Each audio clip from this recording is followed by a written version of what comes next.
La vie en Christ, c'est tout un processus, c'est tout un cheminement. C'est-à-dire que ça va pas être A à Z directement. Tu vas passer par des hauts, des bas. Des fois ça va aller, des fois ça va pas aller. Et peu importe où est-ce que tu en es aujourd'hui, dis-toi que juste le simple fait de pouvoir avoir le souffle de vie, d'être vivant, d'être tombé sur cette vidéo, c'est un signe de Dieu pour te dire que en fait, la course n'est pas terminée. Bienvenue sur cette nouvelle vidéo. Je suis un petit peu mon retour sur YouTube après beaucoup de mois, beaucoup d'allées, beaucoup de retours, beaucoup d'allées, beaucoup de retours. Mais par la grâce de Dieu, là c'est le retour officiel. Donc on se retrouve pour une nouvelle vidéo. Je ne sais même pas ça va être quoi le titre de la vidéo. J'avais juste une pensée que j'ai commencé un petit peu à écrire.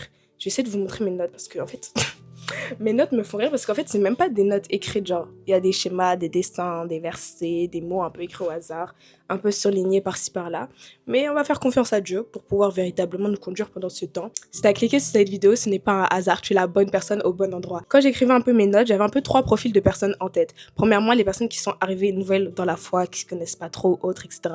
Deuxièmement, les personnes qui sont un peu un pied dedans, un pied dehors. T'as une vie chrétienne le dimanche, mais c'est un peu compliqué. T'inquiète pas, je jette pas la pierre, moi aussi je suis passée par là, mais un petit peu mélangé. Et troisièmement, les personnes qui, en fait, genre, ont eu un hop avec Dieu. Ça allait trop bien, le prime de leur vie chrétienne, etc. et tout. Et après, floup, rétrogradation, etc.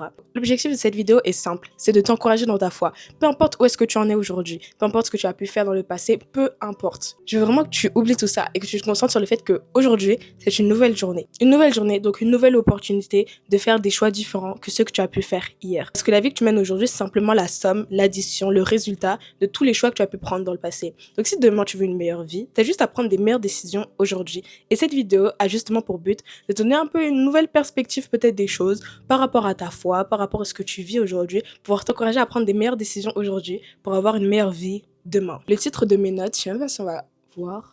Bref, c'est la vie en Christ égale une course. Parce qu'en fait, je me suis rendu compte, moi-même en regardant ma propre vie, en regardant des personnes autour de moi, à l'église, sur les réseaux ou autres, etc. et tout, qu'il y avait vraiment une grande pression autour de la vie en Christ, de ce que je dois être, de ce que je dois accomplir, de ce que mon appel, ma destinée, ceci, quand. Mais je pense que c'est vraiment important de revenir sur les fondements, sur les choses essentielles de la vie en Christ. Avant d'avancer sur mon premier point, je voulais déjà tuer un premier faux système de pensée. Les gars, s'il vous plaît, on ne naît pas chrétien, on le devient. C'est-à-dire que tu as beau être né dans une famille chrétienne, dans les traditions, dans les valeurs chrétiennes ou je ne sais pas quoi et tout, peu importe, tu n'es pas chrétien pour autant. Être chrétien, ça veut tout simplement dire croire en Jésus-Christ. Il faut savoir que les premiers chrétiens, les apôtres, les disciples de Jésus, ne sont pas revendiqués chrétiens. C'est les gens extérieurs qui leur ont attribué ce nom-là. Parce que justement, quand ils voyaient Christ en eux, d'où le nom chrétien. Donc pour revenir en arrière, on ne naît pas chrétien, mais on le devient. On le devient par le moyen de la foi, lorsque justement on a fait la prière, souvent qu'on appelle la prière du salut ou la prière de repentance. Moi, je les appelle un peu la même chose, mais je sais pas si c'est la même chose. Donc, petit disclaimer sur ça. Mais en tout cas, c'est quand, premièrement, tu te repens, tu reconnais que tu as une vie pécheur, tout ça et tout, tu confesses Jésus-Christ comme Seigneur et Sauveur de ta vie personnelle. À ce moment-là, il se passe quelque chose de très important. C'est vrai que dans le monde extérieur, il n'y a rien qui change, on ne voit rien, mon visage n'est pas transformé, ceci, cela, mais tout se passe dans le monde invisible. Dans le monde invisible, c'est comme si mon ancien esprit part et c'est le Saint-Esprit maintenant qui vient vivre à l'intérieur de moi. Et c'est justement ce qu'on appelle la nouvelle naissance. Donc, c'est à partir de ce moment-là que ma vie en Christ commence. Ma vie en Christ ne commence pas quand je vais à l'église, elle ne commence pas quand je prie, quand ceci, quand... Non. C'est vrai, le Saint-Esprit maintenant vient vivre à l'intérieur de moi par cette prière de foi. Sur mon schéma, c'est le petit point ici. Donc ça, c'est la nouvelle naissance, le moment où tu viens naître de nouveau. Mais quelque chose qui fait que beaucoup de chrétiens sont frustrés, et moi-même j'ai été frustrée pendant un long moment sur ça, c'est qu'en fait on croit que lorsqu'on a donné notre vie à Dieu, lorsqu'on est de nouveau, genre le jeu est terminé. C'est que le début. Genre, c'est que le début. Quand justement on comprend que Jésus n'est pas venu apporter une religion, mais vraiment une nouvelle vie, on comprend qu'en fait, tout comme dans le monde naturel, l'objectif, c'est pas de naître. Genre, un bébé, s'il naît, c'est bien, mais l'objectif final, c'est pas qu'il naisse. L'objectif, c'est qu'il puisse grandir, qu'il puisse mûrir, qu'il puisse commencer à travailler, qu'il puisse commencer à avoir sa propre vie, etc. C'est la même chose pour notre vie en Christ. L'objectif, c'est pas de naître nouveau. Naître nouveau, c'est comme justement, sur mon parallèle avec la vie en Christ égale course. Le fait de naître de nouveau, c'est comme si on nous a mis sur la ligne de départ de la course. Mais c'est pas l'objectif. Ça te donne juste la possibilité de pouvoir maintenant vivre cette vie, mais ça ne veut pas dire que tu l'as vécue et ça ne veut pas dire que genre le job est fait. Genre au contraire, c'est que le début. Mais du coup, je te disais, quand tu as accepté Christ, tu es le petit point qui est juste là. Ce moment-là, le Saint-Esprit, c'est-à-dire l'Esprit de Dieu, est venu habiter en toi. mais il est venu habiter en toi comme une petite graine. C'est-à-dire une graine qui a pour objectif de grandir. Elle est venue en toi, il est venu en toi, donc le Saint-Esprit est venu en toi en tant que petite graine. Et l'objectif, ici, vous pouvez le voir là, j'ai l'impression qu'on va m'entendre avec le micro. Bref, l'objectif, c'est censé être une flamme. Bah, s'il vous plaît. Genre, par la grâce de Dieu, j'ai pas mal de talent, mais le dessin n'en fait pas partie. Donc là, la flamme, c'est Christ qui est pleinement formé à l'intérieur de nous. Christ pleinement formé à l'intérieur de nous, c'est comme si, genre, le Saint-Esprit passe de l'état de petite graine à celui d'un grand arbre géant avec plein de fruits et tout, qui prend toute la place à l'intérieur de nous. Bah ça, c'est l'objectif de Dieu, qu'il soit pleinement visible à l'intérieur de nous. Et tu peux voir justement à travers ce dessin qu'entre le petit point et la flamme, il y a beaucoup de processus. Le chemin est long. Le chemin est long. Je te le redis, au cas où si tu n'avais pas entendu, le chemin est long. C'est pas parce qu'il est long qu'on doit se décourager. Et je te dis ça au cas où tu ne le savais pas encore. Parce que c'est vrai que des fois, on vient à Christ avec l'illusion de dire que bon, maintenant que je vais être entre guillemets du bon côté, maintenant que je vais être avec Dieu, etc., bah, tout va être facile. Alors que, pas du tout. En vrai, moi, personnellement, je dirais que la vie chrétienne est simple, mais elle n'est pas facile. Les choses ne sont pas compliquées, mais elles ne sont pas simples. Parce qu'il faut savoir que dans cette vie-là, tu as un ennemi. Un ennemi, une personne qui s'est juré, lui et tous ceux qui sont avec lui, que jamais toi, tu iras jusqu'au bout de cette course-là. Et je pense que c'est vraiment intéressant de justement prendre le parallèle avec la course pour pouvoir comprendre la vie en Christ. Parce que déjà, ça nous montre premièrement, comme je disais tout à l'heure, que le fait d'être sur la ligne de départ ne signifie pas qu'on est arrivé loin de là. Ça montre que c'est que le commencement. Et deuxièmement, qu'il y a un but. Parce que par exemple, des coureurs ne courent pas comme ça au hasard. Genre, ils se mettent pas sur une piste et courir comme ça au hasard. Non. Quand il y a une course, il y a un prix à remporter. Il y a un objectif derrière. Il y a une ligne d'arrivée en fait à atteindre. Mais en fait, c'est la même chose dans la vie en Christ. La vie en Christ, c'est pas aller à l'église, c'est pas faire des activités comme ça au hasard, c'est pas... Non. L'objectif, c'est que Christ soit pleinement formé à l'intérieur de nous. Autrement dit, que lorsqu'on nous voit, on puisse voir tout simplement Dieu. Comme ça a été le cas pour Jésus-Christ, comme ça a été le cas pour les disciples de Jésus, pour les apôtres, pour même des témoins qui sont sur terre encore ou qui ont été sur terre dans le passé. En fait, je pense que tant que tu n'auras pas Christ comme objectif final de ta vie chrétienne, tu vas vraiment vivre une vie chrétienne hasardeuse. Hasardeuse, c'est-à-dire qui bat en l'air, qui est au hasard. Un coup, tu vas aller à l'église, après l'église, ça va te saouler parce que ceci, parce que cela, parce que un truc. Et après, tu vas prier, mais après, quand tu vas prier, tu vas pas avoir l'impression d'entendre Dieu, et après, tu vas abandonner. Et après, genre, toutes ces choses-là. Et quand je dis ça, quand je cite ces exemples, c'est pas pour te culpabiliser ou autre, mais c'est pour te montrer justement, avec des exemples concrets, que toutes ces choses-là sont bien, sont même nécessaires, mais que ce ne sont pas des finalités en soi, que c'est juste des moyens pour atteindre un autre but, et ce but-là, c'est de pouvoir ressembler davantage à Dieu. Et ce que j'aime beaucoup dans le verset, à la fin, il est écrit « courez de manière à le remporter ». Ça montre qu'en fait, genre, ok, t'es dans une course, ok, il y a un objectif, pour pouvoir justement atteindre cet objectif, il y a une manière de courir, il y a une manière de faire pour pouvoir justement aller au bout de cette course. Et comme je le remontre, oui, je force avec mon dessin, oui, avec mon petit schéma. Là, c'est le petit point. Ça, c'est nous, tout ça. Que tu sois là ou là ou là. Bref, on s'en fiche. Et l'objectif, c'est Christ pleinement formé. Alléluia. Mais qu'est-ce qui te permet de justement passer de là à là? Là où dans le monde naturel, on peut croire que c'est des compétences. Le fait de courir vite, le fait de ceci, le fait de cela, etc. et tout. Avec Dieu, c'est beaucoup plus simple que ça. Ce qui te permet de pouvoir atteindre le point de nouvelle naissance à Christ pleinement formé à l'intérieur de toi, selon moi, c'est vraiment ton attitude de cœur. L'attitude de cœur qui nous permet vraiment de demeurer longtemps avec Dieu. Parce que oui, la vie en Christ, c'est pas un sprint, mais c'est un marathon. C'est-à-dire que c'est pas aller vite qui compte, mais c'est de tenir sur le long terme. Et ce qui te permet justement de pouvoir tenir sur le long terme, c'est, je pense, l'attitude de cœur de la sincérité, de la transparence et de la vérité avec Dieu. Ce qui, parfois, beaucoup, même pas parfois, ce qui nous manque beaucoup, malheureusement, à nous croyants. Parce que je sais pas si ça vient de la pression extérieure ou même genre du mauvais... Je pense que c'est beaucoup aussi lié au mauvais portrait qu'on peut avoir de Dieu. Mais des fois, par rapport à nos expériences ou ce qu'on a pu nous dire de Dieu, même parfois à des autorités spirituelles ou autres, on va avoir une image de Dieu qui est très très très biaisée. De Dieu est sévère, Dieu est très dur, Dieu est truc. Si je fais la moindre erreur, les gars, si on devait attendre vraiment d'être parfait avant de pouvoir être avec Dieu, avant de pouvoir marcher avec Dieu, avant de pouvoir ceci, cela, aucun de nous aurait passé le test. Il n'y a que Jésus qui était parfait aux yeux de Dieu. Et c'est pour ça que ça a été le seul qui a été apte à pouvoir porter les fardeaux de toute l'humanité sur son dos. Donc ça veut dire que là, à l'heure actuelle, de Adam jusqu'à aujourd'hui, en enlevant Jésus, personne n'est parfait. Tout le monde a forcément fait des erreurs, tout le monde a forcément fait des gaffes, même les plus grands hommes de Dieu, ceux qui, dans la Bible, les David et tous ceux qui ont été puissamment utilisés par Dieu dans leur génération, etc., ils ont gaffé, ils ont fait des erreurs. Mais selon moi, ce qui leur a permis justement de se relever, parce que la parole de Dieu dit, cette fois le juste tombe et se relève, c'est véritablement l'attitude qu'ils avaient dans leur cœur. Une attitude de cœur de sincérité, de transparence, de vérité, appelez ça comme vous voulez. Mais le fait de tout simplement se montrer à Dieu tel que nous sommes véritablement. Parce qu'en fait, tant qu'on ne le fera pas, c'est comme si Dieu est en capacité de pouvoir agir, Dieu est en capacité de pouvoir nous changer, de pouvoir nous transformer, de pouvoir enlever de notre cœur la jalousie, la haine, ceci, cela. Mais il va pas le faire tant qu'on ne le lui demande pas. Et tant qu'on ne reconnaît pas justement avoir ces choses-là à l'intérieur de nous.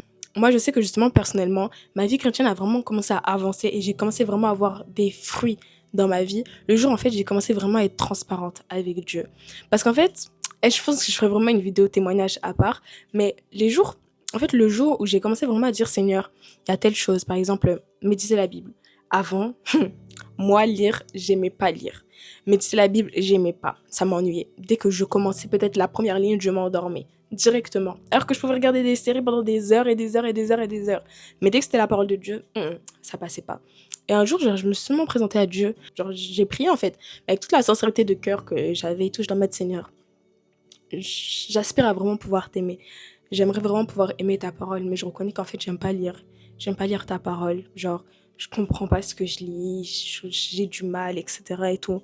Mais je sais que sans te demander de l'aide, sans te montrer justement mon cœur tel qu'il est à l'heure actuelle, tu pourras pas agir dans ma vie. Donc, véritablement, Seigneur, accorde-moi la grâce de pouvoir vraiment aimer ta parole. Parce que tout se fait par la grâce de Dieu. Je vous assure, hein. Genre, franchement, ça, c'est un de mes enseignements de 2025. Rien ne se fait sans la grâce de Dieu. La grâce, c'est tout simplement une capacité surnaturelle. C'est-à-dire que là où, par exemple, avant, je n'aimais pas lire la Bible, c'était très long pour moi, genre, je m'endormais et tout, directement et tout. Mais en fait, Dieu m'a vraiment fait la grâce de pouvoir prendre plaisir à lire sa parole. Que ce soit, avant, je regardais que des films, en mode Superbook, des dessins animés, etc. et tout. Après, genre, en mode, au fur et à mesure, j'ai commencé à lire la parole, à méditer, etc. et tout. Mais avant, je détestais ça. Mais c'est vraiment au fur et à mesure de crier après Dieu. Où je priais, en fait, simplement en mode Seigneur, genre, j'ai envie de lire ta parole, mais j'aime pas ça. Donc, s'il te plaît, viens mettre l'amour de ta parole dans mon cœur. Qu'en fait, au fur et à mesure, je me suis rendu compte que, bah, en fait, genre, j'aimais ça. Genre vraiment, et genre, c'est même pas en mode j'aimais en mode de vas-y, bon, c'est pas si grave, ça m'ennuie. C'est pas, enfin, c'est pas le pire truc. Non, genre, c'est vraiment genre, j'apprécie. Et genre, même là encore, à l'heure actuelle, par la grâce de Dieu, et je peux faire des nuits comme ça, je lis la Bible et tout, je suis en mode, ah ouais, lui il a agi comme ça, ah mais lui il fait ça, et tout. En fait, j'en dirais, je suis grave devant Netflix et tout devant ma Bible, mais genre, en mode, j'apprécie lire la parole de Dieu, etc., passer du temps dans sa présence, etc. Alors qu'avant, ça me demandait beaucoup d'efforts. Parce que j'étais dans les luttes et les efforts personnels en pensant que les choses devaient venir de moi. Mais quand justement, j'ai accepté, genre, le fait que je n'aimais pas lire, que je n'aimais pas passer du temps dans la présence de Dieu, et que je me suis vraiment présentée à Dieu, justement, bah, comme sa fille, tout simplement comme un enfant, en disant, Seigneur, bah, en fait, genre, je sais que je dois faire ça, mais j'aime pas faire ça. Genre, viens mettre en moi, à l'intérieur de moi, à l'intérieur de mon cœur, ce désir pour ta parole, ce désir de te chercher, ce désir d'apprendre à te connaître au travers des Écritures, etc. et tout. Et quand j'ai fait ça, au fur et à mesure, en fait, mon cœur, il a été changé. Mon cœur a été transformé sur plein d'aspects de ma vie. Et là, par exemple, c'est un mini témoignage sur le fait de la parole de Dieu. Mais avant, par exemple, genre, je vivais une vie chrétienne très égocentrique, genre, centrée sur moi, en mode, est-ce que ma relation avec Dieu va bien ou est-ce qu'elle va pas bien, etc. et tout. Et au fur et à mesure, dû à mes responsabilités à l'église ou autres, etc., j'ai dû commencer à me tourner vers les autres. Mais en fait, au début, c'était très dur. Genre, j'aimais pas les gens. Genre, qui me racontent leurs problèmes, leurs trucs et tout. J'étais en mode, bah, chaud, genre. Chaud et tout. Tu veux que je dise quoi? Je dois faire quoi, etc. Mais en fait, au bout d'un moment, je te dis, Seigneur, comment est-ce que toi, tu peux donner ta vie pour tes brebis? Et moi, je suis face à tes brebis. Je suis face à des personnes pour lesquelles, genre, tu as donné ta vie. Et moi, genre, je ressens de l'indifférence, mais totale. Mais genre vraiment totale. C'est-à-dire que moi, je suis dans la rue, je vois une personne malade, une personne qui a la jambe cassée, qui galère à marcher. Je suis en mode, non, Seigneur, c'est pas possible. Genre, j'étais pas en mode, mais je suis censée aimer les gens. Comment ça se fait que j'aime pas les gens? Non, je suis en mode, Seigneur, je reconnais que je manque d'amour là, à l'heure actuelle dans mon cœur. Mais je sais en même temps que. Oh, la mouche. Bref. Mais je sais en même temps que tu ne peux rien me donner que je n'ai demandé. Et justement, il y a un verset dans la parole de Dieu qui dit ça, je vais l'écrire je sais pas où, mais en fait qui dit demandez-moi et je vous donnerai. En fait, quand j'ai commencé à capter ce principe, et même le berger, le pasteur Samuel nous en parle justement à l'UJP, qu'il n'y a rien de ce qu'il a qui n'a pas demandé à Dieu. En fait, des fois, on a trop peur de demander. Moi, je sais que franchement, j'avais grave cette attitude avec Dieu où j'étais en mode, C'est un peu bizarre, genre.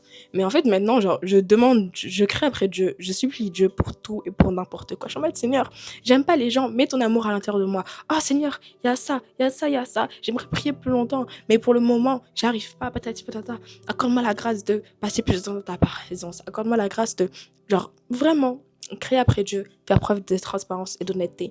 Mais déjà, faire preuve d'honnêteté envers les autres, je pense que ça demande déjà, enfin, avec les autres, envers Dieu, ça demande déjà de l'honnêteté, de la transparence vis-à-vis de soi.